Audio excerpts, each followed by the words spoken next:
November 7th, 1871. The overthrow of the Tweed Ring. You are there. Walter Cronkite reporting, September 5th, 1871. In the city of New York today, a crisis is in the making, and it now seems almost certain that a political bombshell affecting every citizen from the highest official to the lowliest man in the street will explode at any moment. For the past 2.5 years, this second largest city in the world has been under the control of a small group of men. Through bribery and intimidation and falsification, they've been able to carry out cleverly concealed thefts from the municipal treasury, variously estimated at between $100 and $200 million. Now, with a small but militant campaign against these firmly entrenched malefactors gaining momentum with every hour, the battle to wipe out corruption in New York is fast reaching its climax. It was on January 1st, 1869, that a small group of politicians came into absolute power in the city and state of New York. The Tweed Ring, so called for its leader, William Marcy Tweed, had managed by vote buying, patronage, intimidation, and outright bribery to win complete political control. Probably never in modern history has a municipal government been so free to pillage its constituents and fatten itself on its own treasury. Now, in 1871, a movement against this corrupt regime has at last caught fire, begun 2 years ago by the first biting political cartoons of Thomas Nast, and more recently taken up by the attacks of the New York Times. The drive to rid New York of the Tweed Ring and its corruption will shift into high gear tonight with a giant mass meeting of outraged citizens at the Cooper Union, one of the city's great auditoriums. So on this 5th day of September, we take you first to the editorial offices of the New York Times. All things are as they were then, except you are there. This is Todd Hunter in the city room of the New York Times, a place that has become the fountainhead of activity and information in a vigorous battle against the corruption of the so-called Tweed Ring. This gentleman standing beside the city editor's desk is Louis J. Jennings, editor of the paper and the militant leader in the campaign. Good story, old man. That'll make him think. Run it on page 3. Now, you'll want to hold all of page 1 for a complete report on tonight's meeting. Mr. Jennings, when you have a minute, we'd like to discuss your campaign against the Tweed Ring. I always have a minute when it's about Tweed and his gang. What is it? We want to get the latest developments in the campaign, and you're the man to give them to us. After all, you've been waging a sort of one-man crusade. Now, hold on, sir. Just a minute. Don't try to give me all the credit. The Times has been conducting a one-newspaper crusade, let's put it that way. And don't forget Harper's Weekly and Tom Nast. After all, he started the whole thing with his political cartoons, you know. Oh, fine. Send him in, boy. Don't keep him waiting. Why did you personally involve yourself in the fight, Mr. Jennings? Why? Well, at the risk of sounding heroic, I'd say because of my uncontrollable passion for honesty and fair play. In all of my newspaper experience in India, London, more recently here, I've found that to be one of the most important functions of a good journalist. The average New Yorker doesn't seem to feel that all this dishonesty in government affects him. That's just it. They've got to wake up. Have you ever seen a man in the street walking blissfully toward an open manhole, totally unaware that in another step or two he'll go straight down into it? Well, that's the way I feel about the people out there. The people of New York are walking straight into financial disaster, whether they know it or not. Tell me, do you have enough facts to prove your case to this man in the street? Facts? How about the number of buildings the city is renting for armories at fabulous prices and then never using? How about a county courthouse that can't be worth more than $1 million that has already cost $6 million? Or how about this fantastic new scheme for straightening Broadway at a staggering cost? Those are the facts that people ought to understand. Jim! Hello, Louis. Good to see you. Been hoping you'd come by. Brought someone to meet you, Louis. Good. Oh, now, here's a man you ought to meet.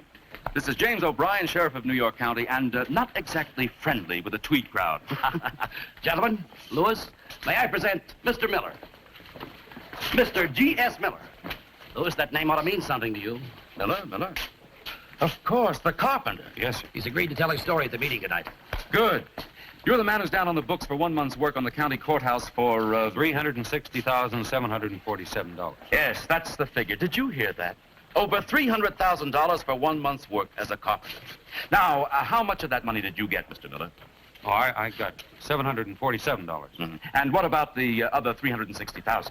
Well, I never saw that. See somebody else cash the check and give me my money. And that ought to make an impression at the meeting, huh, Lewis? It certainly should. Thank you very much, Mr. Miller. We'll see you at Cooper Union Now, tonight. hold on just a minute. You're not going to let him go out on the street alone, are you?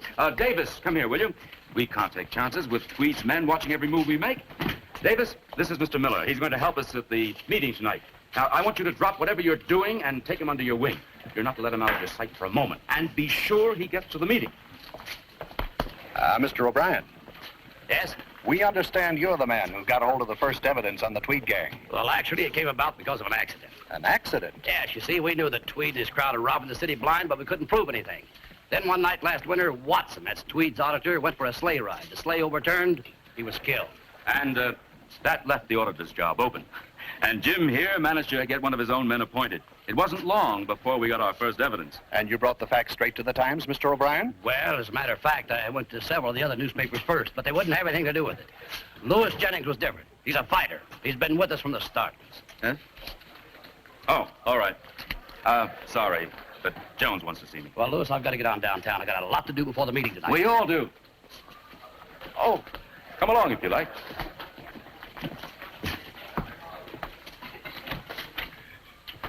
We've got another voluntary witness for tonight, Lewis. Good. This is Mr. Cook. Tell him what you just told me, Mr. Cook. Well, I'm a wholesale plumber. I sold the city $5,000 worth of fixtures for the courthouse. When I presented my bill, they refused to settle. Oh? The man from the controller's office called on me, said if I make the bill for $55,000, they'd pay it. But Mr. Cook still gets only his $5,000, naturally. That's right. I told them I wouldn't be mixed up in any crooked scheme like that. So they still won't pay, and I'm out $5,000. Will you tell your story before the mass meeting tonight? I'll be there. I want to see those crooks caught. Good. Be at Cooper Union at 8 sharp. Look for me or Sheriff O'Brien. You bet I will. And thank you, Mr. Cook. Good afternoon, sir. Mr. Jones, I see you have one of Thomas Nast's cartoons there on your wall. Yes, that's the second one Nast did on the Tweed ring. One of his best to date, I think. Just exactly who makes up the ring, sir? That depends on whether you count the lackeys and the hangers-on. According to Nast's cartoon, quite a number. Actually, 4 men are in control. First, of course, there's William Marcy Tweed himself, the boss, senator and president of the Board of Supervisors. Then there's Richard B. Connolly, Slippery Dick, the controller. The mayor, A. Oakey Hall. Mr. Jennings here has called him the Dashing Bandit. Then there's Peter B. Sweeney, president of the Park Board. Aren't you counting Governor Hoffman up in Albany? Just a hireling, put in office by Tweed himself. No, once these 4 men are discredited in the eyes of the people, the rest will fall by the wayside. Is it true that Tweed offered you a good deal of money to stop your campaign? Well, it wasn't quite as blunt as that. He did send Connolly over with an offer to buy the Times. That was after he found out we had some damaging evidence against him. Through O'Brien, we managed to obtain a transcript of the controller's records. We published the facts. We ran 500,000 copies of that special edition, by the way. Originally, we intended printing 200,000, but the demand was so great we had to keep the presses rolling on it for a week. How much did they offer for the Times, Mr. Jones? $1 million at first. When I kept refusing, they finally got up to $5 million. What would you estimate the Times is actually worth? Oh, I'd say 750,000 would be a fair figure. Certainly not $5 million. As I said to Connolly at the time, I don't think even the devil would bid higher than that for me. One more thing, Mr. Jennings. Yes? Outside of stirring up public opinion against the ring, exactly what do you hope to accomplish at this meeting tonight? Well, we're going to appoint a committee to investigate the frauds and robberies of the ring. We also hope to get a court order forcing them to produce their records. But if Tweed controls the courts, as he's supposed to do... Now, my friend, there are still a few honest judges left. We hope to find one who isn't too afraid of his skin. Why don't you come to the meeting tonight? You'll probably be sure of seeing some real fireworks. Thank you, Mr. Jennings. The next voice you will hear will be that of Bill Stout at the Cooper Union. This is Bill Stout in an anteroom just off the main auditorium of Cooper Union here in New York City. The citizens' mass meeting is about to adjourn, and we're stationed here to try to interview some of the leaders as they emerge. Hold on. Mr. Nast. This is Thomas Nast, the cartoonist of Harper's Weekly, who probably did more than any other single person to start this campaign. Mr. Nast, has the meeting ended? No, not yet, but it will in a moment. What's been going on in there? A good deal, I should say. A committee of 70 has been appointed, with Mr. William Booth as chairman, to demand the showing of the city accounts. And there was a great deal of enthusiasm. Tell us, Mr. Nast, How does it feel to know that you're personally responsible for what's going on here tonight? Oh, I'm afraid you exaggerate my importance, sir. I only started the ball rolling, you might say, but it is most gratifying. Why did you start your cartoon campaign against the ring, Mr. Nast? Why? That's a long story. Much too long to go into here. Oh, the meeting is over now. There are Mr. Havermeyer and Mr. O'Brien. You can get all the information you want from them. So, you will excuse me, please? Thank you, Mr. Nast. Oh, Mr. O'Brien. Yes? Will you give us a statement on the meeting? Just a moment. Perhaps you should talk to former Mayor Havermeyer. He was the chairman. How about it, sir? Well, we're getting there. It's a step in the right direction, at least. Of course, there is much to be done before we can get those devils out of power. But we are headed in the... Mr. Havermeyer! Oh, this is Mr. William Booth, the head of our committee. Did you get it, Mr. Booth? I got it. Good. Just what is that paper, sir? A court order that gives us access to the controller's records. I had a time with Judge Peepy at first, but he finally agreed to sign it. Good, good. Now we're making progress. Hey, Mr. Booth, how soon can you get your committee together and get to Connolly's office? The first thing in the morning, it's all arranged. And you'd better plan to come along with us, O'Brien. Yes, indeed. Fine. Come along, gentlemen. At this point, I think a strategy meeting is in order. You'll hear next from Dick Joy at City Hall.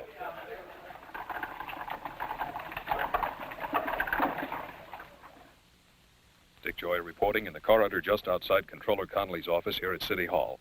The controller himself arrived here a half hour ago, followed a few minutes later by Mayor A. Okie Hall. And now, the committee, headed by William A. Booth, is just coming down the corridor. Mr. Booth, have you notified Mr. Connolly that you're about to pay him a visit? Hardly. Though I understand that in some strange way the word has gotten to him and the mayor. All right, gentlemen, let's go in.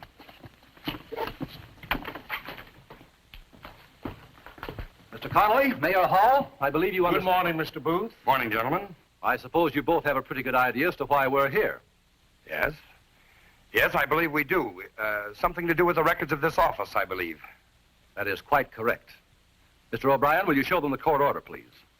A paper giving us full access to your files, sir. We wish to keep the entire matter quite legal. There's the order, Conley. Gentlemen, I'm afraid I have some very bad news for you. Now, just a minute, Conley. That's a legitimate order, signed by a court. Oh, I quite understand that, sir. And I'd be the first one to honor such a document. But it so happens that a very unfortunate thing has happened in this office. Last night, to be exact. What do you mean, an unfortunate thing, Mr. Connolly? This cabinet, gentlemen, contains the files of this office. It was locked. My chief clerk had the key. During the night, vandals broke in. And as you can see, cut the glass out of the doors, removing some very valuable papers. A most unfortunate thing, gentlemen, particularly now since... Yes, Mayor Hall, particularly now, just before we come to examine the records. You have anything to do with this, Conley? Of course not, Mr. O'Brien. I welcomed your investigation of the files. I had nothing to hide. We wanted to clear up those false reports, gentlemen. You would have found the charges made against your public servants were absolutely groundless. But now, with the records gone, you'll just have to take our word. A very fortuitous theft, I should say, Mr. Connolly. Very cleverly executed. Well, I believe that eliminates any business we may have had here, gentlemen. Shall we go? Ladies and gentlemen, we've been able to arrange an interview with William Tweed himself. And we now take you to Bill Keneally. This is Bill Keneally. We've just been admitted to the office of the boss, Big Bill Tweed, where we hope to get his reaction to latest developments in the campaign against his regime. All right, young man, what is it? I'm a busy man. Mr. Tweed, you've heard about the theft of records from the controller's office. Of course I've heard about it. You have any statement to make? You from the Times? No, sir. Then I got a statement. It's too bad. Oh? Well, there's a rumor that the robbery wasn't exactly the work of sneak thieves. Anything to say on that? Of course it was sneak thieves, though I don't know what good those papers will do them. Look here. Is Dick Connolly supposed to sit around his office all night with a gun looking for burglars? The reformers are saying that records are not. They have proof of corruption in the city government. They do, eh? Well, what are they going to do about it? Bill! Yes, Sweeney, what is it? This. The latest arrival is Peter Sweeney, Tweed's head of the park board. Tom Nast has done it again. Pete, get hold of... I got nothing more to say. I'm a busy man. For the latest reaction in the offices of the Times, we take you back to Todd Hunter. Right away.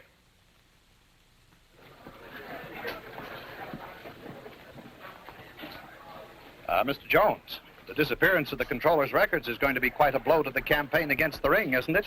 I wouldn't say so. It'll slow us up a little, of course, but it'll also give us some fresh ammunition. The boy said you wanted to see me, George. That's right. Jennings, who have you got writing the editorial on the missing documents? There isn't going to be an editorial. No, I've decided this calls for more than an editorial. It's a front-page news story, and I'm writing it myself because I know exactly how I want it handled. Now, this is just another one of the things the people of New York would never know about unless we told them. No other daily paper will print it. The police records won't even mention a theft. But we know it. And before noon, all the people of this city are going to know it. This'll make them sit up and take notice. George, I wanted to ask. Bill Stout has been promised an interview with Thomas Nast. We take you now to his studio in Harlem. Mr. Nast, we found the door to your studio unlocked. Isn't that taking a chance? A chance? What do you mean? Well, for a man who's as hated by the Tweed crowd as you are. Oh, that. No, I am not worried. Oh, there were a couple of rough-looking characters loitering around here, and my friend Captain Ira Garland of the police department thought I needed protection. I didn't see a guard outside. No, I told him it was foolish. You see, the people who hate me would not relish violence. Though, I did have one interesting threat. Oh? What sort of threat? In the mail. I received a portrait of myself with a rope around my neck, like a noose. It seems to me you'd better have a guard. What did you think of the controller's records disappearing, Mr. Nast? Oh, that set us back a good deal, of course. So, we shall just have to work a little harder, that's all. What's that cartoon you're working on now, sir? Oh, now this is the one that will appear in Harper's Weekly just before the election. You see, here in the arena, I have the Tammany Tiger destroying everything in sight. And there, among the spectators, delighted at all the mayhem, are Tweed and his men. It's certainly dramatic. Have you given it a title? Oh, yes. I've taken a quotation from Tweed himself. What are you going to do about it? Very good, sir. Is this the first time you've used the tiger to symbolize the ring? No. He has cropped up every now and again. This is the first time I've ever shown him full body, though. I hope it will be vivid enough to influence the voters on election day. It certainly should be. Tell me, Mr. Nast, what started you on this campaign against the ring? Well, I am a Bavarian, you see. So that when I see a country like the United States built upon equality and justice, well, that to me is a very great thing. And I would fight to keep it that way. I understand. Is it true that Tweed's men tried to buy you off to make you stop drawing your cartoons? Oh, yes. They started off by offering me $100,000 to continue my art studies in Paris, they said. As late as yesterday, the figure had risen to $500,000. Do you know what that could mean to a poor artist? I can imagine. And yet I turned them down. Because I like my adopted country. And I want to help preserve it. Thank you, Mr. Nast. But our hands are tied completely. This is Dick Joy, September 14th, 1871. We're in the office of Mr. William Booth, which has become the more or less official headquarters in the anti-Tweed campaign. At the moment, Mr. Booth is in conference with ex-Mayor Havemeyer. Gentlemen, we thought we might get a late report on developments in your campaign. I wish we had some developments. It's been an uphill battle ever since the controller's records disappeared. We're concentrating on ways and means of proving our point before Election Day.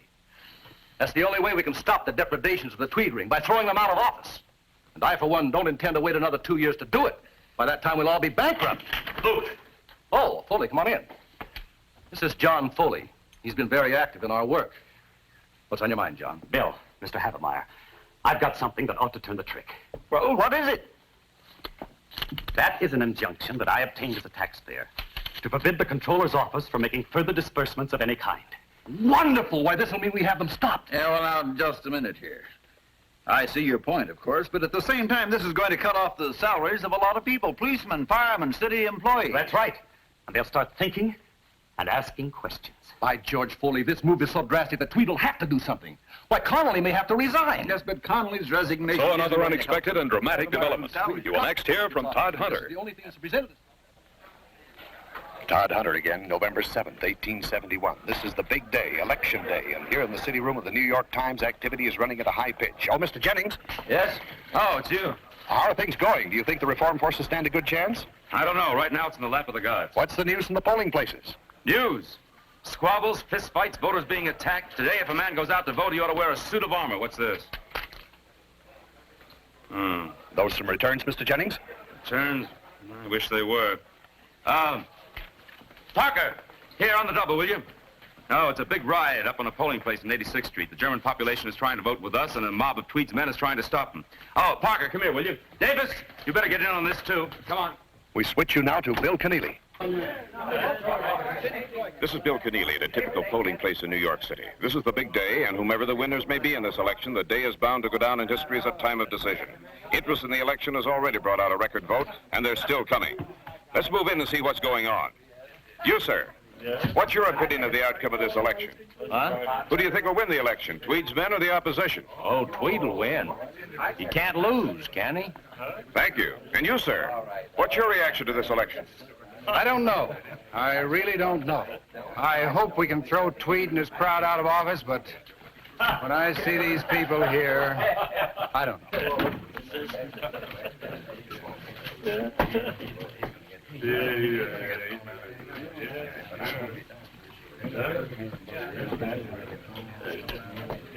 Hey, you there. Who, me? Yes, you. What's your name? William Brown. And an hour ago when you came in to vote, what was your name then? Thomas Kennedy. That's what I thought. Get out of here. Oh, I can't do that. You see, mister, I need the $2. At the price, $2 a vote? You mean you ain't making nothing of this election? Get out! You can't do that. I mean the money. Mr. O'Brien, you getting much of that sort of thing today? Much of it. We're getting nothing else. We've got watchers at every polling place. This might turn out to be the most honest election ever held in New York City. There's a sample of the activity in the polling places on this November 7th, 1871. Now back to Todd Hunter. This is Todd Hunter in the publisher's office of the Times. George Jones and Louis Jennings have been keeping an all-night vigil here. And now at 8 o'clock in the morning, we should be able to get some pretty accurate reports. Mr. Jones, can you give us an idea on the outcome of the election? It's all right here in the first edition. It's even better than we'd hoped for. We just got the final results from the 17th through the 22nd district. That represents more than half the total vote. And every one of them overwhelmingly repudiated Tweed candidates. What about Tweed's own district? 4th, isn't it? Well, that's another story.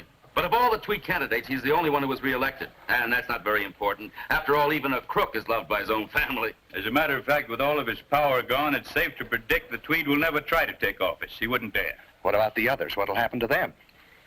That's hard to say. With the citizens up in arms at last, they'll probably come up for trial under various charges. Grand theft, contempt, if they're caught. According to my information, all 4 of them are making plans to leave the country. Then it looks like a clean sweep for the reform movement. Yes, sir. This means the end of the most corrupt regime New York has ever seen, or ever will see. And now, if you'll excuse me, I think I'll go home and get some sleep. Success, George. Good night, Louis.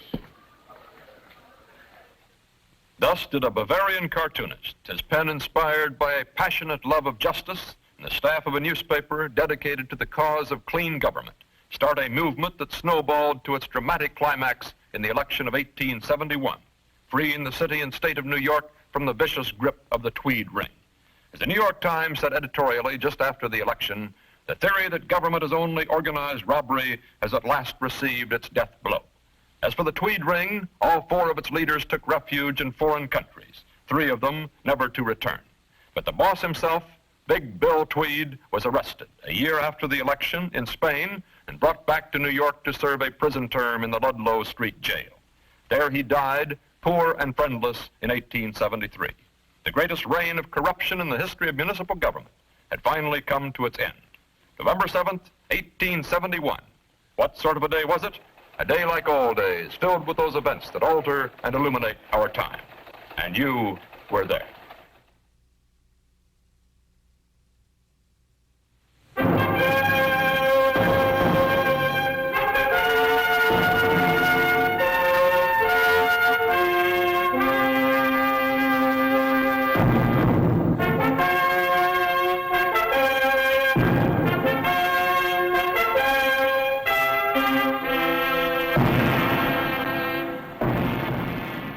Thanks for watching. If you'd like to help us produce more compelling historical content like this, please like, comment below, and share this video with fellow history buffs. And of course, be sure to subscribe to help keep history happening.